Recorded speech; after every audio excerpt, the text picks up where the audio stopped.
అది సుమారు క్రీస్తుపూర్వం 400 సంవత్సరాలు. ఎంతోమంది రాజవంశీకులు, అసమర్థ పాలకులు దక్షిణ భారతదేశాన్ని చిన్నాచిద్రం చేశారు. మూర్ఖ పాలన, అరాచకత్వం రాజ్యమేలింది. ప్రజలు ఎన్నో కష్టాలకు, క్షామాలకు గురయ్యారు. శాంతి భద్రతలు లోపించాయి. బ్రతుకే భారంగా మారింది. పరిత్రాణాయ సాధూనాం వినాశాయ చతుష్కృతాం ధర్మ సంస్థాపనార్థాయ సంభవామి యుగే యుగే. త్రేతాయుగంలో రాముడు, ద్వాపర యుగంలో కృష్ణుడు. ఇలా ప్రతి యుగంలో ధర్మ స్థాపనకు, దేశ రక్షణకు ఒకడు లేదా ఒక సమూహం ఏర్పరచబడుతుంది. అలా మూర్ఖ పాలనకు చరమగీతం పాడడానికి పుట్టిన కులమే అగ్నికుల క్షత్రియ కులం. భారతదేశంలో చాలా కులాలు వృత్తి ప్రాతిపదికగా ఏర్పరచబడ్డాయి. కానీ అగ్నికుల క్షత్రియ కులం ఆంధ్ర మహాసామ్రాజ్యం అంతిమ దశలో దేశ రక్షణ కోసం ఏర్పరచబడిన కులం. అగ్నికుల క్షత్రియ అధినాయకత్వంలో దేశాన్ని సురక్షితంగా పాలించిన అనేక రాజవంశాలలో ఒకరైన పల్లవులు దక్షిణ భారతదేశాన్ని సుమారు 900 సంవత్సరాలు పాలకులుగా ఉన్నారు. దక్షిణ భారతదేశాన్ని పాలించిన అన్ని రాజవంశాలలో పల్లవులు చాలా గొప్పవారు. శిల్ప కళాభివృద్ధికి, దేవాలయ నిర్మాణాలకు, నౌకల ద్వారా విదేశీ వాణిజ్యాలకు పల్లవులు పెట్టింది పేరు. వృత్తి కళలకు, వ్యవసాయానికి, దేశాభివృద్ధికి పాటుపడ్డారు. తీర ప్రాంతంలో పల్లవపురి రాజధానిగా పాలన సాగించారు. క్రమేణా కాలక్రమంలో కాంచీపురం రాజధానిగా పాలన సాగించారు. మొదట స్కందవర్మ 4వ శతాబ్దంలో కృష్ణానది నుండి పెన్నా నది వరకు, పడమర బళ్ళారి వరకు సామ్రాజ్యాన్ని విస్తరింపజేశాడు. ప్రజలు సుఖశాంతులతో, భోగభాగ్యాలతో విలసిల్లాలని పరితపించి అశ్వమేధ యాగాన్ని జరిపించి రాజులకే రాజుగా కొనియాడబడ్డాడు. క్రీస్తుపూర్వం 350-575 ఈ కాలంలో దాదాపు 16 మంది పల్లవ రాజులు పరిపాలించారు. దేశాన్ని సుభిక్షంగా మార్చారు. క్రీస్తుపూర్వం 565-580 ఈ కాలంలో సింహవిష్ణు చెర, చోళ, పాండ్యుల అధికారాన్ని సమర్థంగా ఎదుర్కొన్నాడు. అతని కుమారుడు మహేంద్రవర్మన్ క్రీస్తుపూర్వం 600-630 ఈ కాలంలో కళలకు, సంగీతానికి ప్రాచుర్యం కల్పించాడు. అతని కుమారుడు నరసింహవర్మన్ సింహళ రాజ్యాన్ని తిరిగి సామ్రాజ్యంలో కలిపాడు. అతని బిరుదు మామల్ల అనే పేరు మీదనే తీర ప్రాంతంలో మామల్లపురం అనే నగరం వెలిసింది. అదే ఇప్పటి మహాబలిపురం. ఎంతో ప్రాశస్త్యమైన, అంతర్జాతీయ ఖ్యాతిని గడించిన షోర్ దేవాలయం నేటికి అప్పటి శిల్పకళా నైపుణ్యానికి సజీవ సాక్ష్యాలుగా ఉన్న కట్టడాలు.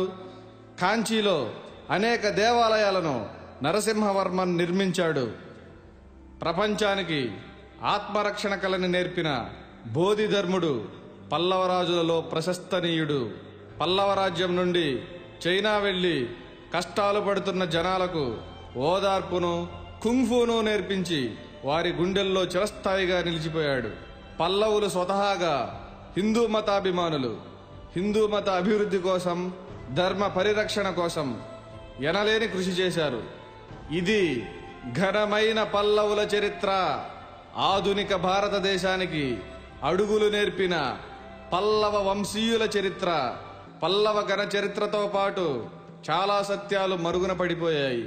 చోళులు, పాండ్యుల కుయుక్తులతో, కుట్రలతో పథకం ప్రకారం పల్లవులను అంతం చేయడమే లక్ష్యంగా కుటిల రాజకీయ నీతితో దుర్మార్గపు దారులను ఎంచుకున్నారు. పల్లవులను ఎదురుగా ఓడించడం ఎవడి తరం కాదు. అందుకే వారంతా కలిసి దొంగ దెబ్బలు తీశారు.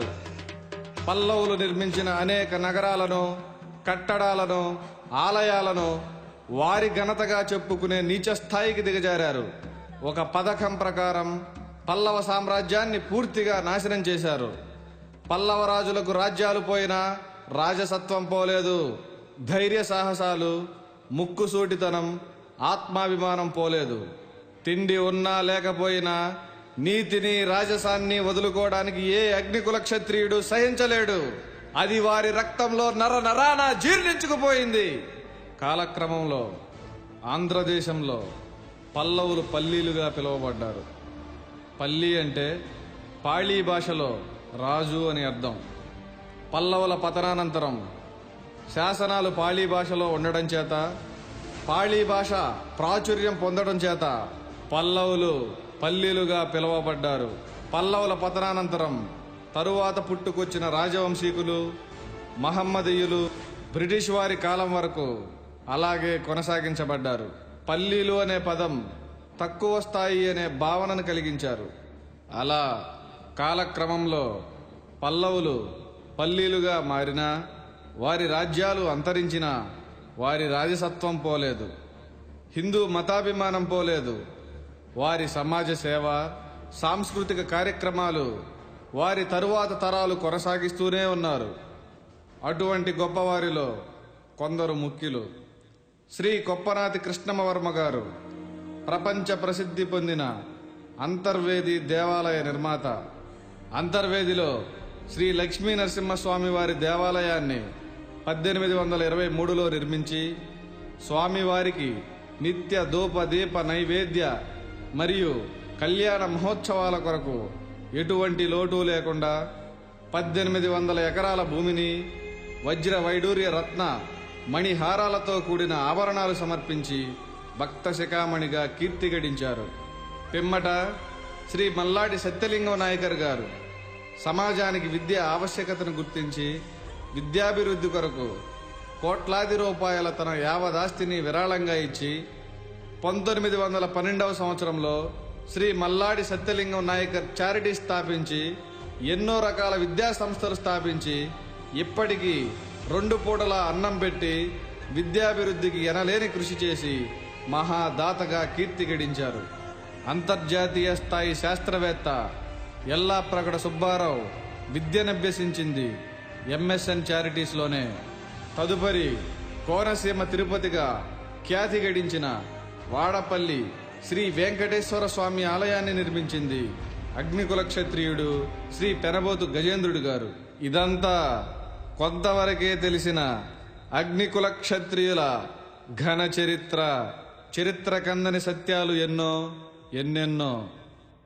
అగ్నికుల క్షత్రియ కులంలో ఇంత గొప్పవారు ఉండి తక్కువగా పల్లీలుగా పిలువబడుతున్నారని గ్రహించిన శ్రీ పొన్నమండ లక్ష్మణస్వామి గారు దేశ విదేశాలు తిరిగి చరిత్ర పరిశోధన చేసి 1901వ సంవత్సరంలో కోరంకి కేంద్రంగా అగ్నికుల క్షత్రియ మహాసంఘాన్ని స్థాపించి అప్పటి పాలకులుగా ఉన్న బ్రిటిష్ వారికి చరిత్రను వివరించి అగ్నికుల క్షత్రియుల వైభవాన్ని, ఔన్నత్యాన్ని వారికి వివరించి అగ్నికుల క్షత్రియులను పల్లీలు అని కానీ మరి ఏ విధమైన పదములతో పిలువరాదని 1929లో జూన్ 13న బ్రిటిష్ ప్రభుత్వంతో జీవో పాస్ చేయించి అగ్నికుల క్షత్రియుల ఆత్మాభిమానాన్ని కాపాడి జాతిపితగా చరిత్రలో మిగిలిపోయారు.